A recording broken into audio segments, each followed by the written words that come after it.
तर नमस्कार मंडळी, तुमचा सुद्धा मोबाईल चालू मध्ये डेड किंवा बंद झालाय का? त्यानंतर तुम्ही काय करता? तर जे बेसिक आपले जे युजर असतात ते काय करतात की मोबाईल चालू मध्ये बंद झाल्यानंतर एकतर आपला जो जवळचा मित्र असतो किंवा त्याला विचारतात काय केलं पाहिजे, आणि तो मित्र तुम्हाला सांगतो की तू सॉफ्टवेअर करून पहा, त्यामध्ये तुमचा डेटा पण जातो आणि तुमचा मोबाईल चालू सुद्धा होत नाही.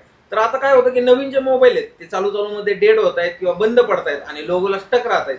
तर त्यामध्ये सगळ्यात महत्वाचा जो इश्यू असतो तो असतो त्याचा सीपीयू आणि रॅमचा.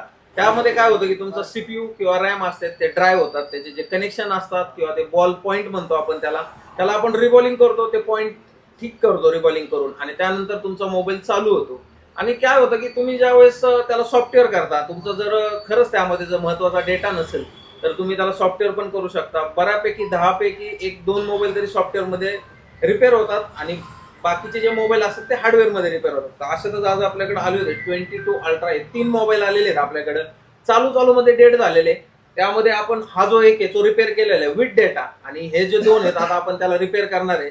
आणि ह्या रिपेअरिंग नंतर काय होतं की सगळ्यात महत्वाची गोष्ट, तुम्ही मोबाईल यूज करू शकता, तुमचा डेटा रिकव्हर झालेला असतोच. पण बऱ्याच ठिकाणी काय होतं की तुम्हाला ऑप्शन दिले जातात, तुम्हाला मदरबोर्डच चेंज करावा लागेल. तर मदरबोर्ड चेंज करण्याची काहीच गरज नसते मित्रांनो.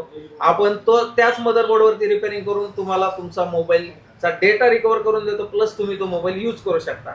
तर अशाच नवीन माहितीसाठी आपल्याला सबस्क्राईब करायला विसरू नका, आणि आपलं जे इंस्टाग्रामवरचं पेज आहे त्याला सुद्धा फॉलो करायला विसरू नका. धन्यवाद.